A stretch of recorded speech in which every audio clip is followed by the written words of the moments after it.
Halo teman-teman, selamat pagi dan selamat datang di channel Tante Marta. Di videoku kali ini, di hari ini adalah hari Sabtu. Seperti biasa video-videoku terapi di Happy Dream. Dan ini sudah pada ngumpul karena di sini masih jam 6 lewat ya. Biasanya kalau ngumpul rame itu sekitar setengah 7 ya. Di sini sudah berkumpul baru beberapa tamu-tamu terapi Happy Dream termasuk saya. Yang lain pada belum datang, jadi kami persiapkan diri untuk menunggu pembagian kartu seperti video-videoku sebelumnya, pembagian kartu untuk masuk ruangan terapi atau untuk mengikuti presentasi dulu tentang kesehatan.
Guru Agus yang membagikan kartunya ini lihat ada antri ya. Nah begini ramenya ya. Ini masih kurang karena sampai jam kalau hari Sabtu sampai jam 3 ya terapinya. Salah. Jam 1 kalau hari Sabtu. Itu tetap sampai sesi 13 ya. Setiap kali naik 18 orang, 17 orang. Seperti video-videoku sebelumnya itu, tempat terapi itu kan berbaris ya. Nah ini yang terima kartu pagi ini adalah sesi 1, sesi 2, sesi 3. Untuk sesi 4 jam 7 baru dibagikan. Oke, di sini. Nih, mereka ada terima kartu. Oke. Sini pembagian kartunya. Nah, kurang. Ini pembagian kartunya ya. Sesi 1 udah siap pengambilan kartunya. Sekarang giliran sesi 2. Oke. Yang betul aja. Ada pula nama Sambo macam betul. Yang penting nggak Sambo aja. Bu Rohana. Iya. Sekarang giliran sesi 2. Begini ya jarak pembagian kartunya. Kartu ini kita pegang nanti di terapi baru dicatat lagi satu per satu. Kenapa? Karena ini ramai. Jadi biar tahu siapa yang rajin, siapa yang hadir hari ini. Seperti itu ya teman-teman ya. Pokoknya peraturannya agak ketat ya. Semua udah pada duduk. Masuk dalam, saya juga mau masuk dalam.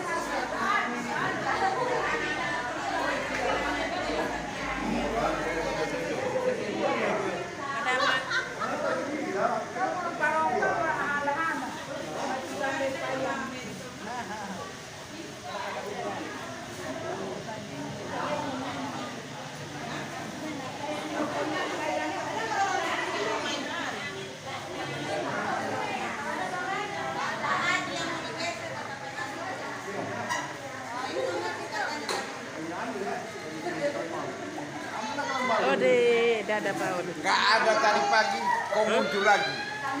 Gimana Pak Ode? Yang penting terapi Pak Ode. Mau sesi siang ke, mau sesi apa? Yang penting rajin.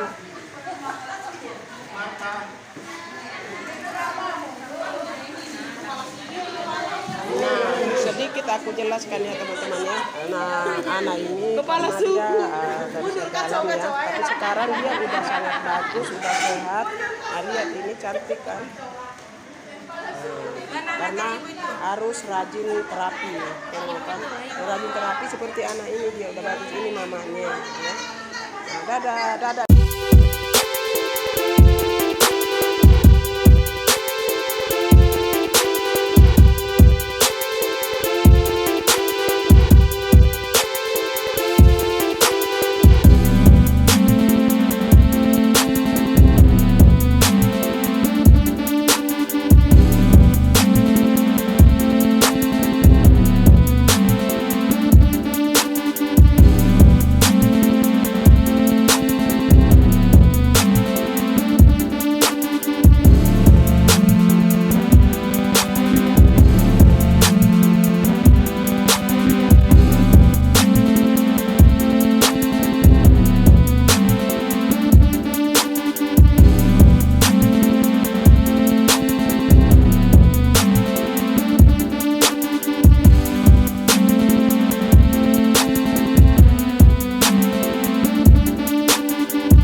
problem namanya.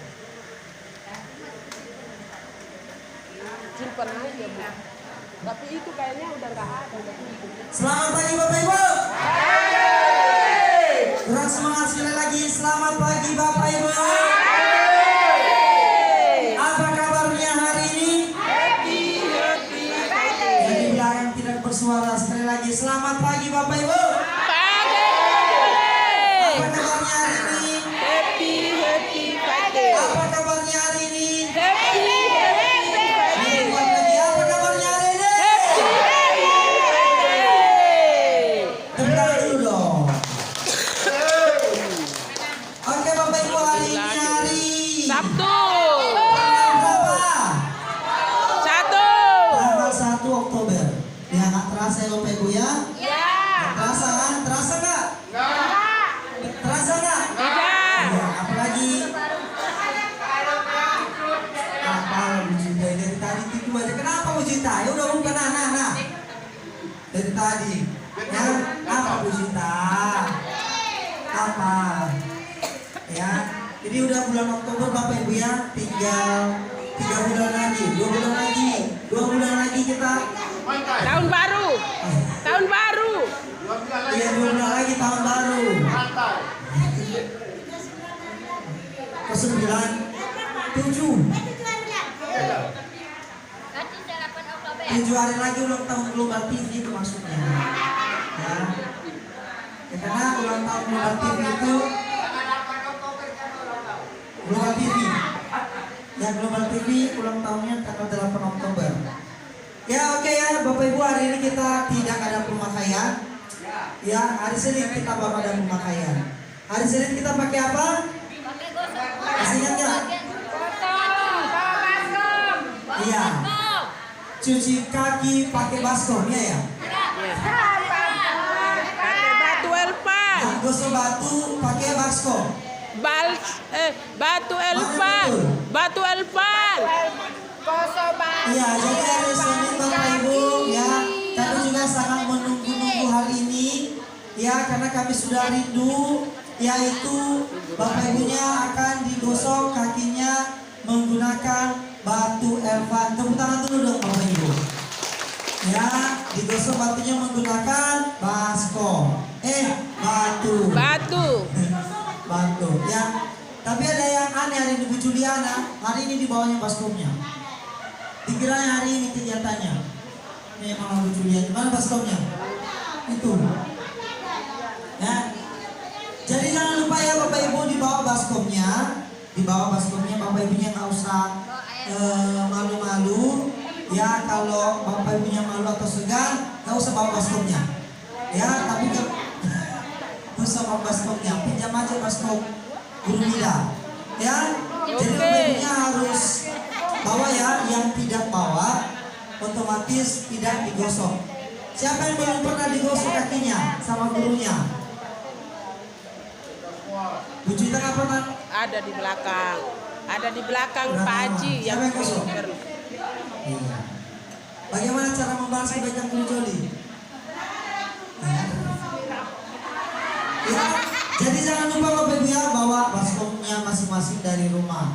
Ya Bapak Ibunya nggak usah segan-segan, karena ini nggak mungkin kami buat kalau misalkan kami tidak dengan senang hati melaksanakan tugas ini. Kayak gitu. Tujuannya cuma satu, yaitu supaya Bapak Ibunya bisa merasakan perubahan yang lebih banyak ya di Happy Dream dengan berbagai peralatan terapi yang kita punya. Salah satunya adalah batu elvan.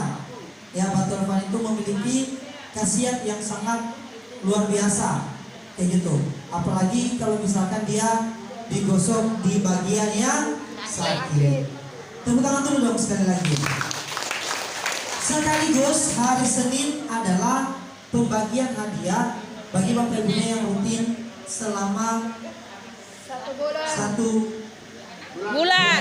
bulan ya. Nah, untuk hadiah kerutinan 1 bulan ke depan di bulan Oktober, itu nanti kita umumkan hari Senin.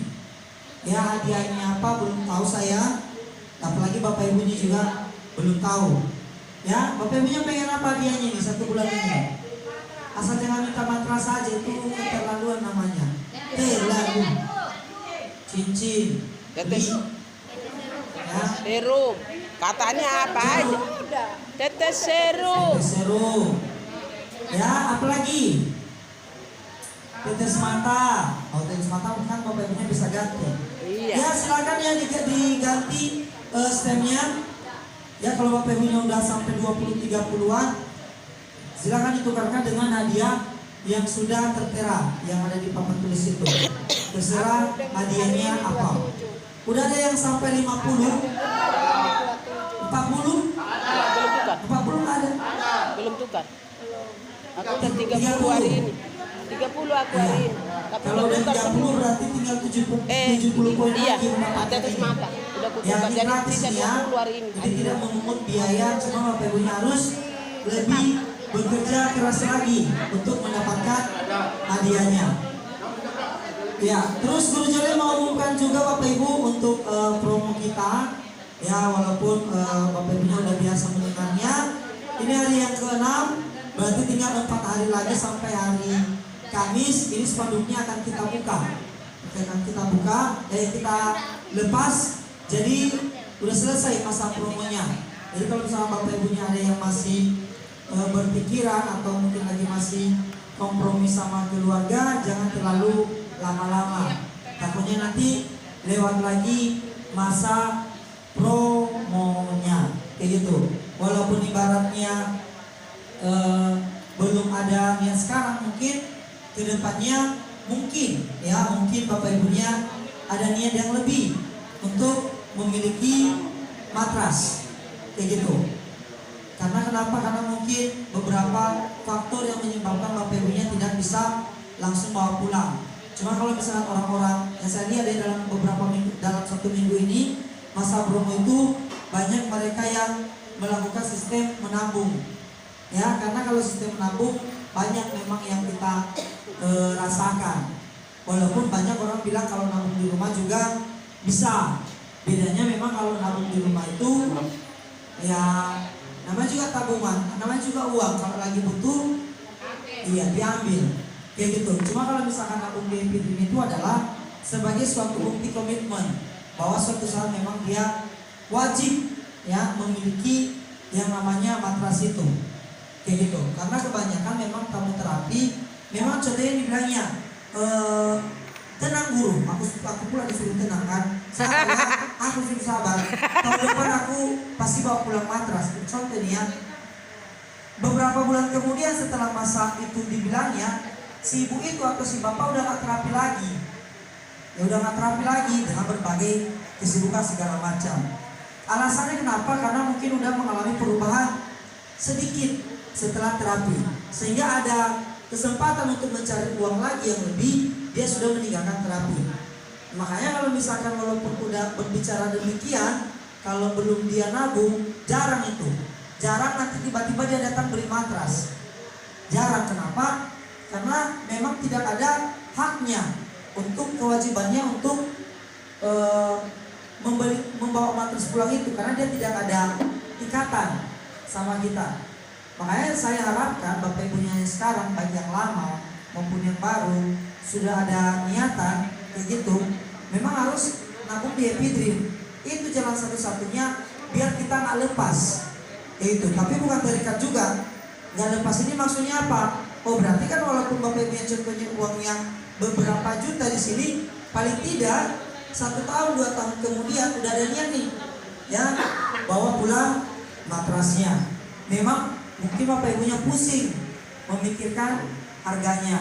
Cuman memang segala sesuatu yang kita keluarkan lebih banyak, biasanya itu melihat situasi dan kondisi. Ya kan? Salah satunya adalah dalam keadaan terpaksa. Biasanya banyak orang mengeluarkan uang gara-gara keadaan terpaksa. Contoh, kalau misalkan sakit. Kalau misalkan sakit, ya tampak ini kan penyakit kan nggak pernah dipikirkan. Nggak pernah kita planning nih, aku ada uang nih segini, ini 5 juta ini untuk sakit, mana tahu besok aku sakit. Nggak ada. Kayak gitu biasanya kalau misalkan kita masih ada yang namanya uang, kita pasti memikirkan hal-hal yang di diinginkan diri sendiri, kayak gitu. Contohnya udah memimpikan mau beli handphone baru, memimpikan mau beli motor baru, memimpikan mau beli suami baru, tidak, enggak. Jadi itu udah terpikirkan, tapi jarang ada orang bilang, oh ini investasiku ini nanti kalau udah tua itu untuk kesehatan, jarang. Karena selagi dia masih punya uang, dia punya cara-cara lain ya untuk memikirkan apa yang sudah dipikirkannya sebelumnya. Cuma kalau misalkan sakit tidak ada pilihan. Contoh nih, kalau saya dalam keadaan sebagai dokter ini contohnya, ya Bu atau Bapak hari ini juga harus dirujuk ke luar kota untuk berobat, ya kan? Tidak ada kata yang namanya sabar ya dokter, ya tunggu ya dokter, nggak ada. Itu mau tidak mau harus kita lakukan. Makanya sering dibilang orang mengeluarkan uang gara-gara sakit itu bukan karena keinginan, ya, tapi karena memang keterpaksaan. Terpaksa dong. Ibaratnya kita punya atau tidak, kita dipaksakan. Demi apa itu? Demi kesehatan. Karena nggak ada jalan keluar. Apalagi kalau dibilang dokternya ini jalan satu-satunya nih, ya. Kalau mau salah satu dari anggota keluarganya mau sehat, kalau mau sembuh ini jalan satu-satunya. Kenapa saya berani cerita demikian? Karena memang banyak kan tamu-tamu terapi yang kehabisan hartanya gara-gara penyakit. Iya, betul. Kalau ibaratnya orang bangkrut karena perusahaan, ya kan, dia masih bisa memulai usahanya lagi. Kalau misalkan ada orang kehilangan uang, dia bisa mencari lagi. Tapi kalau yang namanya uang tabungan habis karena sakit, dia nggak bisa cari lagi. Kenapa? Karena belum tentu kalau dia udah habiskan duit, belum tentu kesehatan yang diinginkannya kembali lagi. Ngerti kalau Pak Ibu ya? Maksud saya, ngerti. Orang bangkrut masih bisa memulai usaha lagi, orang kehilangan uang masih bisa mencari lagi. Tapi orang yang sudah banyak tabungan, tapi habisnya karena uang, belum tentu bisa menabung lagi. Jangan kamu menabung, makin lama makin habis. Kenapa? Karena memang keterpaksaan. Orang sehat itu, orang mencari kesehatan karena dia sakit, bukan karena keinginan, karena memang dipaksakan sama yang namanya keadaan. Makanya kalau misalkan udah sakit, nggak ada tuh yang namanya orang kaya, orang miskin. Kenapa? Karena uang menolong, ya, uang membantu, tapi uang tidak menyelamatkan. Betul ya? Uang, namanya juga kalau kita berobat, otomatis kita mikirkan kantong kita dong. Kalau misalkan kantong kita isinya nggak ada, mana berani kita berobat. Tapi kalau kita punya uang, kita berani untuk berobat. Tapi dia tidak mampu yang namanya menyelesaikan setiap masalah. Dia hanya bisa membantu. Begitu, makanya banyak tamu terapi yang saya sendiri juga kasihan, gitu, yang mereka stroke. Coba alternatif dicoba, habis uangnya nggak sembuh. Coba obat-obat herbal dibelinya sampai jutaan, nggak sembuh. Udah habis semuanya, baru jumpa sama Epidream. Sebenarnya kebanyakan bukan nggak tahu. Ini kan Epidream ini kan udah 4 tahun. Biasanya ya, kalau Bapak Ibu yang baru-baru ngajak kawannya, tetangganya, ya kan, pasti dia nggak penasaran lagi. Dari dulunya aku udah tahu ya Epidream itu. Cuma karena memang nggak ada waktu, betul nggak? Iya. Iya kan? Iya. Makanya orang-orang yang datang ke sini dengan penyakit yang parah, mereka bukan nggak tahu terapi, tapi karena mereka banyak, ibaratnya ada uang lah ibaratnya, ya udahlah cari jalan cepat aja, ya. Makanya banyak tamu terapi yang ibaratnya kita bilang lebih lah dari kita, ya. Mereka itu pengen sesuatu yang langsung nampak hasilnya. Ibaratnya nih, contohnya dia ngasih duit, pulang dari tempat itu dia langsung sembuh, maunya gitu. Kalau Epidream kan nggak bisa. Kalau tempat terapi kita kan perlu yang namanya proses. Prosesnya sesuai apa? Sesuai dengan penyakit yang dialami masing-masing kita. Kayak gitu. Ada dulu tamu terapi, ada dulu dia tinggal di daerah kotanya sana, orang yang sedikit berada, tapi orang tuanya stroke, kayak gitu kan, stroke. Dia cuma tahan terapi itu cuma 1 minggu.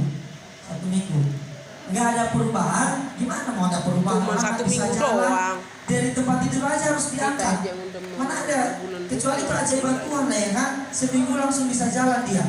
Karena dia nggak sabar, tapi dia banyak uang, dia cari alternatif lain, kayak gitu. Dan sampai sekarang yang masih tergeletak, itu kan kasihan. Betul nggak Bapak Ibu? Betul ya. Itu yang penting yang saya umumkan adalah Bapak Ibunya harus lebih menjaga kesehatan. Selagi ada Epidrim, terapi di ISP, Bapak Ibunya harus tetap terapi setiap hari. Tepuk tangan dulu dong Bapak Ibu. Bapak Ibu. Iya, iya, iya. Ibu Bapak. Iya, iya, iya. Semangat. Ya, semangat. Senyum dulu, senyum. Ya, jangan kalau guru-gurunya cerdas itu cemberut aja. Ya, walaupun contohnya kalau guru Joli cerita, kunilai itu, Bu Marta ini tak pernah senyum dia. Aku senyum loh guru Joli. Padahal ini tanda muda. Aku senyum. Contoh, kayak Bu Juwita kan tertawa terus dalam hati orang. Ini Bu Juwita ini kayaknya nggak ada beban hidup ya, nggak ada masalah hidup. Padahal mereka nggak tahu ya kan ya. Itu. Apa nih? Ini 25. Tambah hari ini kan.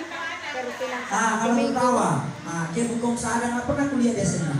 Selalu senyum. Dapat hadiah. Senyum. Guru Joli aja selalu senyum. Betul nggak? Kok aku 30? Oh, aku Jadi kalau joget. misalkan saya Aku tiba-tiba joget. cemburu dipikir, sebenarnya bukan cemburu Guru itu. Soyun joget dikasih lagi. Bawa orang dikasih. Ya, Jadi makanya jadi kan 30. Ya.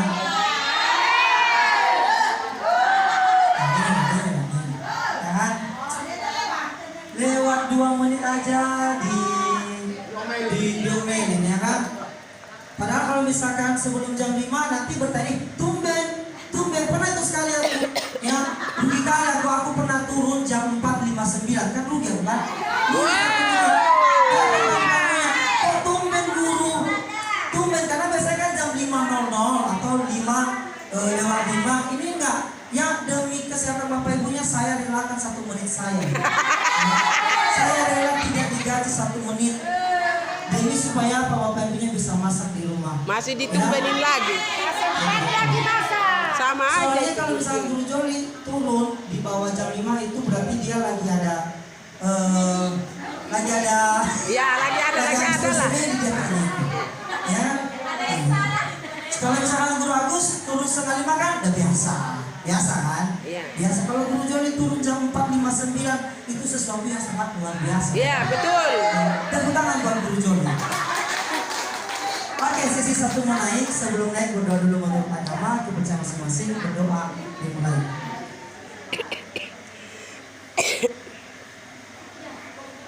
Amin, berdoa selesai, silakan naik. Teman-teman, sesi 1 udah naik ya.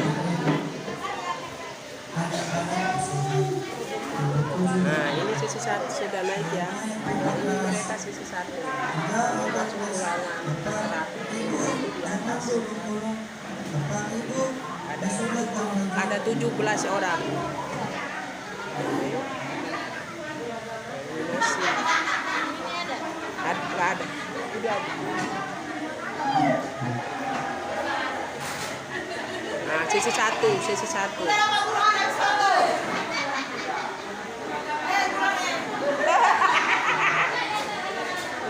Salah sebut, salah konsep.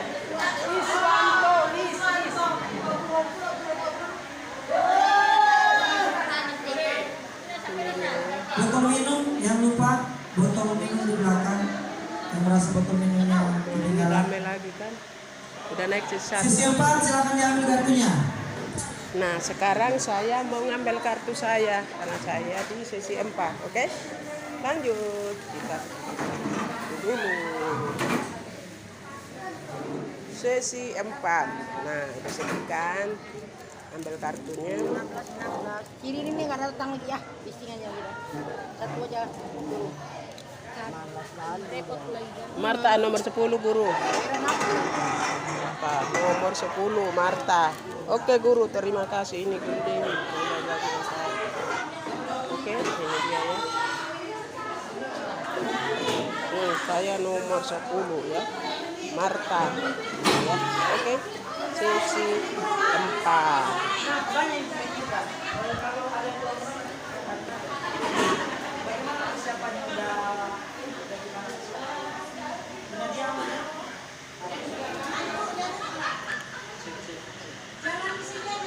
Cek.